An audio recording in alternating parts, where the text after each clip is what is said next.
दोस्तों नमस्कार, मेरा नाम है आलोक कुमार। आज हम बात करेंगे अब सबका लोन माफ़ हो जाएगा। जी हाँ, याद रखिएगा 9 मार्च 2024 आपके ज़िले में राष्ट्रीय लोक अदालत लगने वाली है और आपको यहाँ जाना है। यदि आपको नोटिस आया है तो आप वहाँ जा कर के अपना सुलह कर सकते हैं और इसमें आपका जो लोन है वो 80% तक माफ़ हो जाए, यानी 20% में आपका सेटलमेंट हो जाएगा।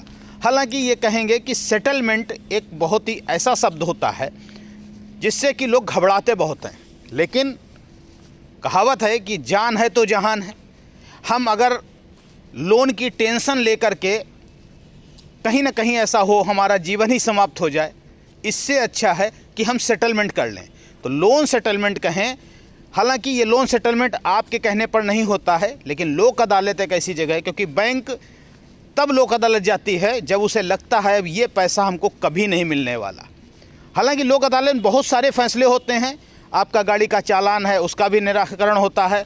आपका ज़मीन का विवाद है, आपसी विवाद है, इन सब का निराकरण किया जाता है। और लोक अदालत पूरे देश में साल में 4 बार लगती है। तो ये आपकी 9 मार्च की, हालांकि 9 फरवरी को लगने वाली थी, लेकिन डेट एक्सटेंड कर दी गई। 9 मार्च को लोक अदालत पूरे देश में लगेगी।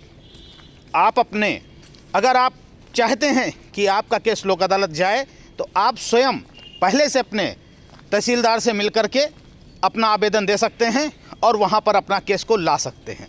लेकिन ज़्यादातर ये देखा गया है कि बैंक की तरफ से ही आपको बुलाया जाता है लोक अदालत में। नोटिस अगर पहली बार आई है और आपके पास पैसा है, आप दे सकते हैं, में सक्षम है।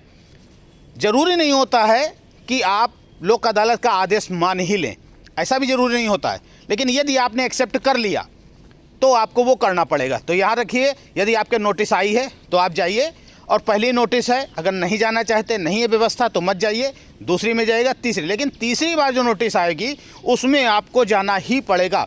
ध्यान रखिए, यदि आपका तीसरी बार नोटिस आई है तो आप लोक अदालत जाइए और अपनी बात को दृढ़ता से वहाँ पर रखिए। ध्यान रखिएगा, लोक अदालत में जाने के लिए कुछ नियम हैं, उनको ध्यान रखिए। आप कभी भी बैंक के काउंटर पर मत जाइएगा। बैंक वाले आपसे सादे पेपर पे कागज़ पे साइन कराते हैं और टर्म्स एंड कंडीशन अपने आप भर के वो दे देते हैं कि हाँ, जो कस्टमर है वो पूरी तरह से तैयार है हमको पैसा देने के लिए, और वो आगे आपको दिक्कत करते हैं। लोक अदालत द्वारा दिया गया फैसला, आपका अगर पैसा ज़्यादा है तो 3 किस्तों में देने का या 6 किस्तों में देने का प्रावधान भी है। इसलिए घबराएं नहीं। आपके पास अगर पैसा कम है और आप दे सकते हैं 6 महीने के अंदर अंदर किस्तों के रूप में, तो आप वहां जाकर अपनी बात को कर सकते हैं। आपका लोन चाहे जितना बड़ा क्यों ना हो, आप लोक अदालत में जाकर उसका सेटलमेंट करा सकते हैं और 20% में उस लोन को सेटल कर सकते हैं।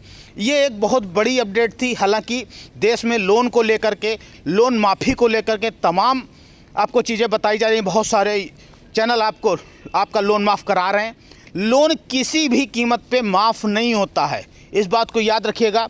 जो भी ये भ्रम फैला रहे हैं कि केंद्र सरकार आपका लोन माफ़ कर देगी, आरबीआई आपका लोन माफ़ कर देगी, कोई भी लोन, बैंक कभी भी अपना लोन माफ़ नहीं कराता। हाँ, सेटलमेंट करता है। सेटलमेंट उसकी जो मूल राशि होती है उससे भी कम पर, क्योंकि जब ये बैंक मान लेता है ये पैसा नहीं मिलेगा, तब वो सेटलमेंट की ओर आगे बढ़ता है। ये एक विशेष अपडेट थी। इस प्रकार की जानकारी पाने के लिए हमारे चैनल को सब्सक्राइब कर सकते हैं।